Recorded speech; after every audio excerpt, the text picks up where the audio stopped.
sing kaya apa wong nyatane kalakon seprene golek bali gendro wakesane malah bangun tresno tutu bondo tutu rupa mong etine dadi tataline guyub rukun kadya pepindhane mimilen mintuna woh jamak lumrahe yen wong urip coba lan godane gedhe soprantene ora nganti dadak dadi gawe rina wengi dadi ati wong prasaja alos bebutine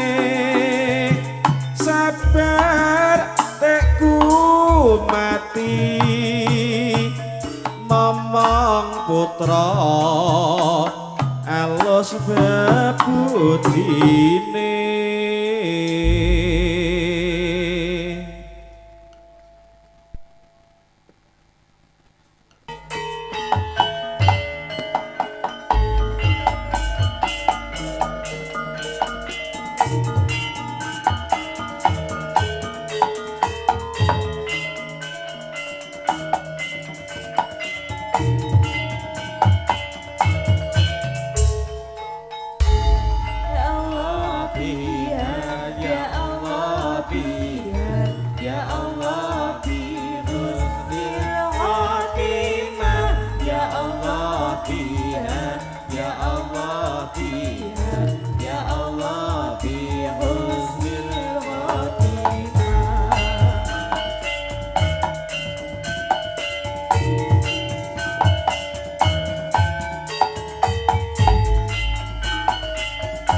Bismillahirrahmanirrahim.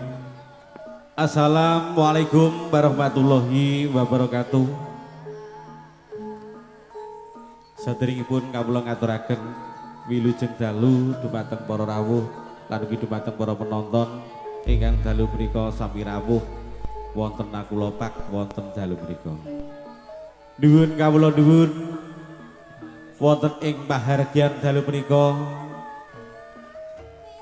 kawula sesarengan kalian paguyuban Turangga Jaya wonten panjenenganipun Bapak Mukaji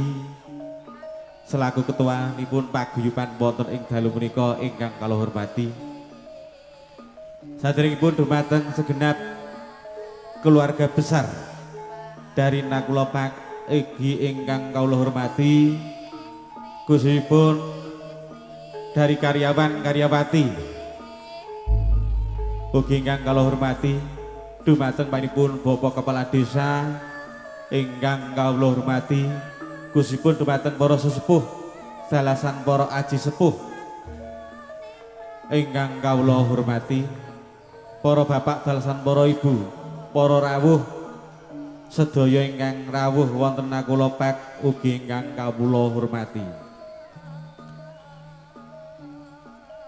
Alhamdulillah wonten ing dalu punika kula dalasan panjenengan sedaya saged pepanggihan kinanti Ginanjar Rahayu. Sumangga saderengipun kula dherekaken tansah ngaturaken penggaipun atur puja puji wonten ngarsanipun Allah Subhanahu wa taala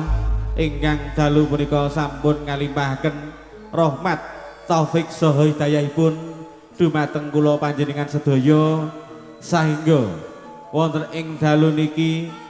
kanthi Ginanjar Rahayu boten wonten alangan satunggal punapa saged pepanggihan wonten Nakulopak wonten dalu punika kanthi ayem tentrem boten wonten alangan satunggal punapa pinebihna kalih ing sambi kala. Sholawat ugi salam tansah kita tujuaken dumateng junjungan kita Nabi Agung Nabi Muhammad sallallahu alaihi wasallam ingkang dalu punika kula dalasan panjenengan sedaya ugi tansah mawantu-wantu sedaya syafaatipun ngantos ing yaumul kiamah samangke. Pramila para bapak lan ugi para ibu-ibu khususipun teman-teman dari YouTuber Tulung Agung kula ngaturaken atur gunging panuwun atur pepanggihan kalian kawula sesarengan paguyuban Turangga Jaya wonten ing dalu punika kang sampun katimbalan dening segenap keluarga besar dari Nakulopak, karyawan dan juga karyawati wonten ing dalu punika saderengipun kula ngaturaken atur gunging panuwun ingkang tanpa pepindhan ewon dene kawula segenap seniman seniwati wonten ing dalu punika saged katuran sowan wonten mriki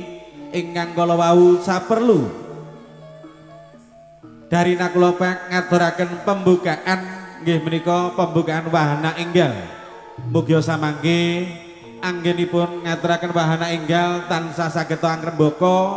lan ugi saged dipun nikmati dening para masyarakat Tulung Agung saged tetep langgeng selaminya lan ugi tetep eksis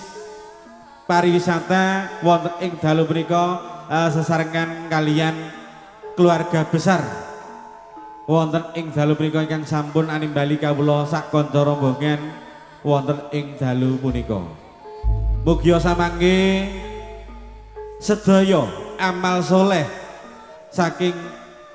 karyawan dan juga karyawati wonten ing dalu mriki ingkang kersa niki wau dalam rangka pembukaan ngawontenaken paguyuban Turangga Jaya saking panjenengan Bapak Mukaji saged ndadosaken panglipur dumateng para penonton lan ugi dumateng para pengunjung ingkang dalu punika sami rawuh wonten ing dalu punika. Bapilih samangke anggenipun kawula sesarengan kalian para kanca-kanca pangrawit gangsa wonten ing dalu samangke kang badhe ngaturaken menggaipun tari jejogetan wonten panggung gembira dalu punika sesarengan kalian putra putri saking Turangga Jaya mugya saged dadosaken panglipur dumateng para rawuh lan ugi para penonton sedaya ingkang rawuh bilih samangke kirang nuju prana wonten sedaya lepat anggenipun kawula ngaturaken pahargyan tari jejogetan jaranan campursari bilih wonten sedaya lepat kula nyuwun lumutring sih samudra pangaksanga dumateng para rawuh lan ugi dumateng para penonton sedaya. Pepilih saking kawula anggenipun ngaturaken pambiwara ning atur pasugatan dalu punika mugia samangke para rawuh para penonton katuran pinara ingkang sekeca lan ugi anikmati kados pundi samangke menggahipun para kanca-kanca pangrawit gongso lan ugi seniman seniwati wonten ing dalu punika tansah kasengkuyung dening Anggara Audio Profesional matur gunging panuwun lan ugi dipun sengkuyung dening para sesepuh dalasan para aji sepuh saking paguyuban wonten dalu punika. Wabile asesanti tansah manggya bagya mulya sesarengan turangga jaya atur saking kawula wabi taufik waridayah warinayah. Wassalamualaikum warahmatullahi wabarakatuh. Sugeng dalu sugeng amirsani. Duhun.